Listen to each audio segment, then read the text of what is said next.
Yeah, dear student, today we continue with the chapter 8 controlling business studies, and our topic going on is techniques of managerial control. So there are various techniques of the managerial control may be available, but broadly it is classified into two categories, that is traditional technique and modern technique. So under traditional techniques are those which have been used by the companies for a long time now. However, these techniques have not become obsolete. They are still being used by the companies. So these include personal observation, statistical report, break-even analysis and budgetary control. Now we are going to discuss each in detail. See, traditional personal observation.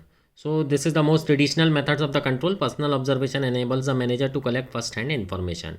It also creates a psychological pressure on the employees to perform well as they are aware and they are being observed personally on their job. However, it is a very time-consuming exercise and cannot effectively be used in all kinds of job. Second is a statistical report. So statistical analysis in the form of averages, percentage, ratio, correlation, etc. present useful information to the managers regarding performance of the organization in various areas. Such information when presented in the form of charts, graph, table, etc. enable the managers to read them more easily and allow a comparison to be made with the performance in the previous method and also with the benchmark. Third is break-even analysis. It is a technique used by the manager to study the relationship between cost, volume, profit. It determines the probable profit and loss at different level of activity. The sales volume at which there is no profit, no loss is known as break even and point. It is a useful technique for the manager that it helps in estimating profit at different level of activities. Now see the chart given over here. See here in the lower axis, sales volume is given in 1000, 20, 50 and 75. On the vertical side, cost and revenue is given in lakhs. So this the second line is of the fixed cost line. You know the fixed cost. This must incur whether you incur any production or zero production. Clear? Any number of production or zero production. So this is cost and revenue. This is your sales volume. And this line is your fixed cost line. This must incur whenever either you have zero production or more production. This is your revenue. This will always remember, this will go in 45-degree angle. Clear? It goes on increasing with the number of units produced. Clear? And fixed cost plus variable cost inclusive of total cost. So total cost ratio rises from the fixed cost afterwards. After fixed cost, variable cost rises. So the point at which both are going to be the meet, your sale and cost, is called break even point. See, at this point your cost is decreasing and profit is increasing. So profit and cost are meeting at this point. This point is called break even point. Clear? So beyond this is profit and below to this is a loss. Clear? These are the sign of fixed cost and variable cost. It amounts to total cost. The difference between the total cost and total revenue will be called the profit. So this is called break even point. See. So figure 1 shows break even chart of a firm. Break even point is determined by the intersection of total revenue and total cost curve. The figure shows that firm will break even at 50,000 unit of output. At this point there is no profit, no loss. It is beyond this point that firm will start earning profit. So break even point can be calculated with the help of following formula. Break even point equals to fixed cost upon selling price per unit minus variable cost per unit. Break-even analysis help in a firm in keeping a close check over its variable cost and determine the level of activity at which firm can earn its target profit. Clear? Next is budgetary control. It is a technique of managerial control in which all operations are planned in advance in the form of budgets and actual results are compared with budgetary standard. The comparison reveals the necessary action to be taken so that organizational objectives are accomplished. A budget is a quantitative statement for a definite future period of time for the purpose of obtaining a given objective. It is also a statement which reflects the policy of that particular period. It will contain figure of forecast both in terms of time and quantities. The box shows the most common types of budget used by an organization. Budgeting offers the following advantages. See, different type of budgets are available. First is sales budget. A statement of an organization expect to sell in terms of quantity as well as value, because everything is start with the sales projection. Production budget, a statement of what an organization plans to produce in the budgeted period. Material budget, a statement of estimated quantity and cost of materials required for production. Cash budget, anticipated cash inflows and outflows for the budgeted period. Capital budget, estimated spending on major long-term asset like new factory or major equipment. Research and development budget, estimated spending for the development or refinement of product and processes. Okay. Now budgeting focuses on specific and time-bound targets and thus help in attainment of organizational objective. So this is the basic objective of an budgeting. Budgeting is a source of motivation to the employees who knows the standard against which their performance will be appraised and thus enable them to perform better. Budgeting helps in optimum utilization of resources by allocating them according to the requirement of different departments.